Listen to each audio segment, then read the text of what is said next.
जी first year आज हमारा topic है एंजाइम से रेलिवेंट। एंजाइम्स जो हैं ये फितरतन मतलब नेचुरली जो है ये प्रोटीन इन नेचर होते हैं। ये प्रोटीन के बने हुए होते हैं और इनका बहुत ही इम्पॉर्टेंट पार्ट होता है हमारी बॉडी के अंदर।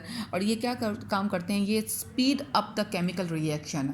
इनको हम केमिकली डिफाइन करते हैं कि these are the chemical substances which is use to कहीं के एक्सरलेट द केमिकल रिएक्शन या एक्सरलेट का केमिकल, और at the end of reaction they remains unchanged. इनके अंदर कोई चेंजिंग नहीं आती। जैसे ये रिएक्शन से पहले डाले जाते हैं वैसे ये रिएक्शन के बाद रहते हैं। सबसे पहले जब एंजाइम्स जो हैं वो जिस स्ट्रक्चर पे एक्ट करते हैं उसे हम सबस्ट्रेट कहते हैं। सबस्ट्रेट जो है एक्चुअली जो है ये रिएक्टेंट्स होते हैं, और ये रिएक्टेंट्स जो हैं क्या करते हैं, इन एंजाइम्स के साथ एक कॉम्प्लेक्स बना देते हैं जिसे हम एंजाइम सबस्ट्रेट कॉम्प्लेक्स कहते हैं।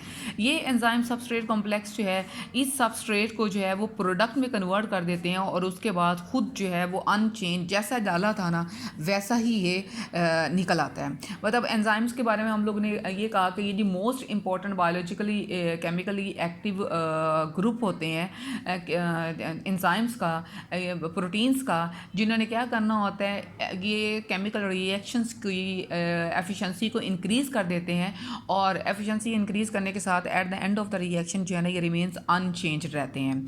इनका स्ट्रक्चर जो है वो ग्लोब्यूलर स्ट्रक्चर होता है, और ग्लोब्यूलर स्ट्रक्चर होने के साथ साथ इनके ऊपर हंड्रेड्स ऑफ अमाइनो एसिड से ये मिलकर बना हुआ होता है। ग्लोब्यूलर स्ट्रक्चर इस तरह का स्ट्रक्चर है कि अगर ये एक ग्लोब्यूलर स्ट्रक्चर है, इसके ऊपर एक ख़ास किस्म की एक साइट प्रेजेंट होती है जिसे हम एक्टिव साइट कहते हैं। क्या कहते हैं? Active site. इस एक्टिव साइट के अंदर यहाँ पर इसका सबस्ट्रेट भी बिल्कुल ऐसा ही होता है, और ये सबस्ट्रेट इस एक्टिव साइट पे जाकर यहाँ पर मिलकर एक स्ट्रक्चर बना देता है जिसे हम एंजाइम सबस्ट्रेट कॉम्प्लेक्स कह देते हैं।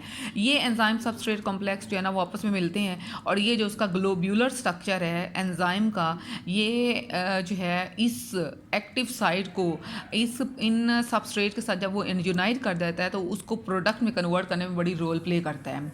अब इनके साथ साथ जाहिर सी बात है इसके अंदर दो साइट पर आते हैं, एक बाइंडिंग साइट है और एक कैटालिटिक साइट है। बाइंडिंग साइट ने एंजाइम सबस्ट्रेट कॉम्प्लेक्स बना दिया, और जो कैटालिटिक साइट है ना वो इस रिएक्शन को प्रोसीड कराने के लिए एक सिग्नल्स प्रोवाइड कर रही होती है। वो सिग्नल्स मिलते हैं तब जाके ये एंजाइम जो है वो इस रिएक्टेंट को जो ये सबस्ट्रेट इसके साथ जाके जुड़ा है उसको उसके अंदर कन्वर्ट करा देगा, और कन्वर्ट कराने के बाद उसका प्रोसेस जो है वो प्रोसीड करा देगा।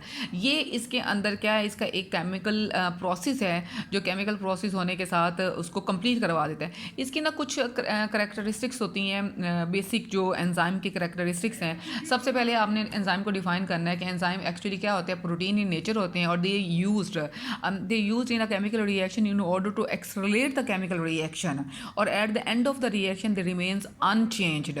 उसके बाद इसकी ना कुछ करैक्टरिस्टिक्स होती हैं कि जिस बेस पे एंजाइम्स जो है ना को डिज़ाइन किया जाता है। सारे एंजाइम्स जो है ना वो ग्लोब्यूलर प्रोटीन के बने हुए होते हैं, वो ग्लोब्यूलर इन नेचर होते हैं। और ये दूसरा पॉइंट कि ये इंक्रीज़ करते हैं रेट ऑफ रिएक्शन, बट लेकिन they are not used in the reaction. ये रिएक्शन के अंदर यूज़ नहीं होते। मैंने आपको पहले भी बताया कि eight the end of the reaction they remains unchanged. इनके अंदर कोई और प्रोसेस नहीं होगा। मैंने यहाँ भी देखा जैसे हम लोगों ने इसको एंजाइम को डाला था ना वो वैसे ही उस रिएक्शन से बाहर निकल आएंगे। इनकी जो प्रेजेंस है ना वो जो एंड प्रोडक्ट है उसकी प्रॉपर्टीज़ को भी अफेक्ट नहीं करता।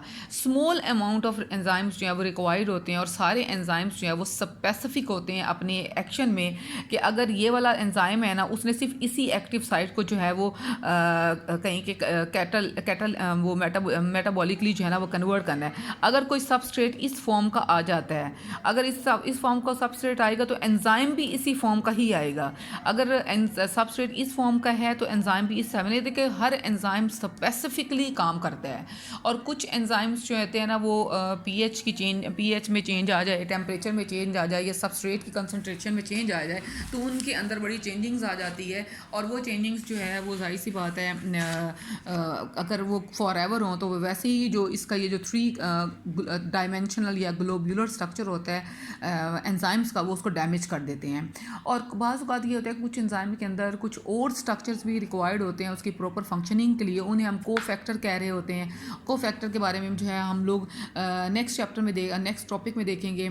आपने सिर्फ यहाँ पर ये बात करनी है कि ये सारे एंजाइम्स जो है वो पीएच, टेम्परेचर और सबस्ट्रेट के लिए जो है वो बहुत ज़्यादा कॉन्शियस होते हैं। अगर उनकी पीएच थोड़ी सी चेंज हो जाती है तब भी वो डीनेचर्ड हो जाएंगे, और अगर उनका टेम्परेचर चेंज हो जाता है तब भी वो डीनेचर्ड हो जाएंगे। अगर सबस्ट्रेट के लेवल में कंसनट्रेशन में सबस्ट्रेट की कंसनट्रेशन में चेंजेस आ जाती हैं तब भी उनके अंदर बहुत सारे प्रॉब्लम्स क्रिएट हो जाने हैं।